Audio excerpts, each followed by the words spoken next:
You might think that Donald Trump is done. He's out of office, just history.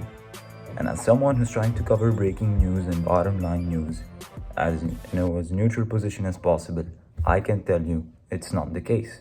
What he's actually doing is paving his way back. So first, it's worth noting that Donald Trump was acquitted by the Senate with a vote of 57 to 43. So just shy of 10 senators voting to convict him. What we saw is primarily because of Senator Minority Leader now Mitch McConnell voting to acquit him. Now, according to the Wall Street Journal, even though McConnell in the end said that Trump is guilty of a riot, he did say that this impeachment case was to vindicate the Constitution, not Trump. So McConnell actually said that January 6th was a shameful day. A mob bloodied law enforcement and besieged the first branch of government. American citizens tried to use terrorism to stop a democratic proceeding they disliked. There is no question former President Donald Trump bears more responsibility. His supporters stormed the Capitol because of the unhinged falsehoods he shouted into the world's largest megaphone. His behavior during and after the chaos was also unconscionable, from attacking VP Mike Pence during the riot to praising the criminals after it ended.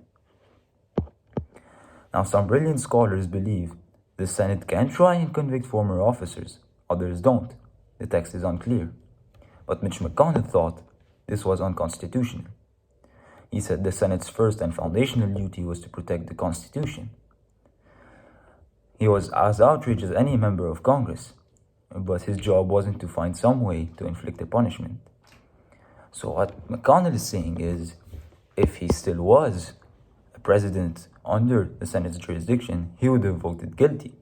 But since he was a private citizen and he left office, he saw it as unconstitutional and so voted to acquit him.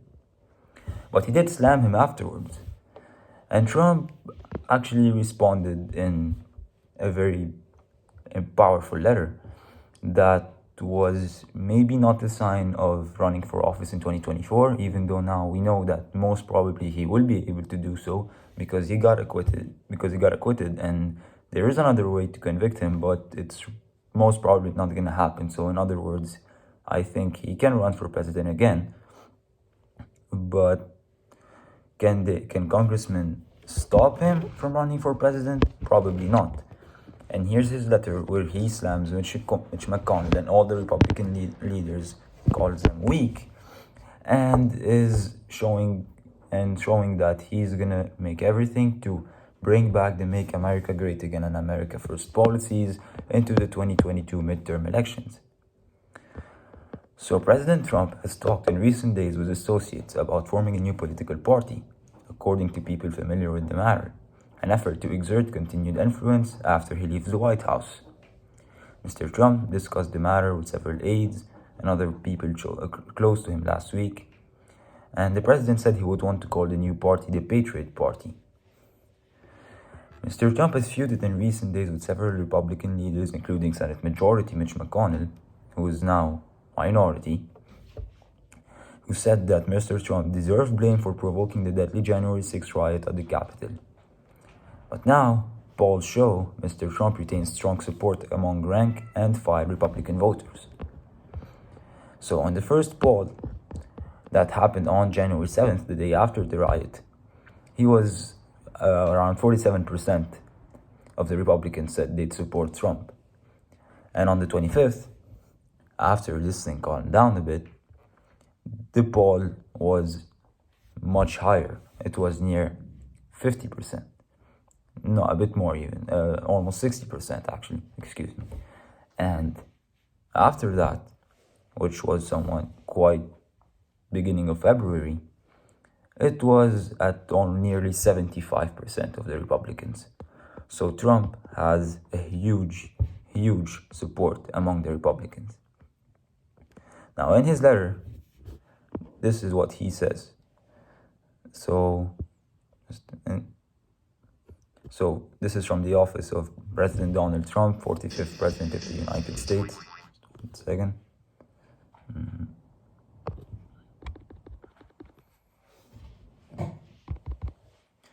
So you're gonna see things as Trump says them. The Republican Party can never again be respected or strong with political, quote, leaders like Senator Mitch McConnell at its helm. McConnell's dedication to business as usual, status quo policies, together with his lack of political insight, wisdom, skill, and personality, has driven him from majority leader to minority leader. Democrats and Chuck Schumer play McConnell like a fiddle. They've never had it so good, and they want to keep it that way. We know our America First agenda is a winner, not McConnell's Beltway First agenda or Biden's America Last. In 2020, I received the most, according to him, votes of any sitting president in history, almost 75 million. Every incumbent House Republican won for the first time in decades, and we flipped 15 seats, almost costing Nancy Pelosi her job. Republican won majorities in at least 59 of the 98 partisan legislative chambers, and the Democrats failed to flip a single legislative chamber from red to blue. And in Mitch's Senate, over the last 2 election cycles, I single-handedly saved at least 12 Senate seats, more than 8 in the 2020 cycle alone. And then came the Georgia disaster, the January 5th Senate runoff, where we should have won both US Senate seats, but McConnell matched the Democrat offer of $2,000 stimulus checks with $600. How does that work? Now, this statement about the stimulus checks is entirely true, but yes, McConnell did actually match the Democrats' offer with a $600 bill, and now the $1,400, which update's coming really soon, by the way. It became the Democrats' principal advertisement, and a big winner for them it was. McConnell put himself as one of the most unpopular politicians in the United States into the advertisements. Many Republicans in Georgia voted Democrat or did not vote at all. It was a complete election disaster in Georgia and certain other swing states. McConnell did nothing. My only regret is that McConnell, quote, begged for my strong support. And he also mentioned a fair and just electoral system, which brings back his old claims of election fraud. Without my endorsement, McConnell would have lost. He would not even... Without my backing, McConnell would have lost, and lost badly. Now, his numbers are lower than ever before. He is destroying the Republican side of the Senate, and so doing, seriously hurting our country. Likewise, McConnell has no credibility on China because of his family's substantial Chinese business holdings. He does nothing on his tremendous economy and the military threat. Mitch is a dour, sullen, and unsmiling political hack. And if Republican senators are going to stay with him, they will not win again. He will never do what needs to be done or what is right for our country. Me, I will back primary rivals who espouse Make America Great Again and our policy of America First. We want brilliant, strong, thoughtful, and compassionate leadership.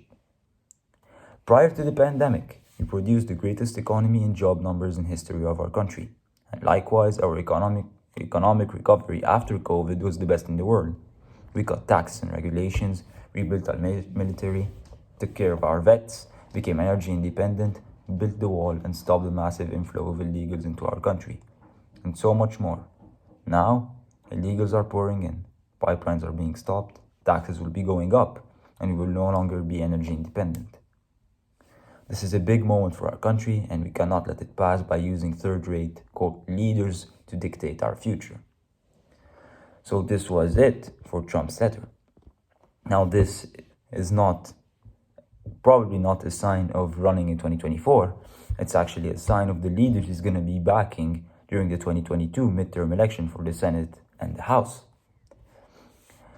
Now, the Republican Party, if you're a Democrat, you should see what is happening in the Republican Party, because it's the political adversary in this case, and you're going to find a strategy to run against it. Now, if you're a Republican, you're going to see that this party is, I'm not going to say messed up, but quite divided. So now, can we say that Ted Cruz is a Republican or a Trumper? Lindsey Graham is a Republican or a Trumper? And if they're Trumpers and Mitch McConnell, where does he stand? And you got Mitt Romney, who's actually voting with the Democrats. He voted as guilty for Trump.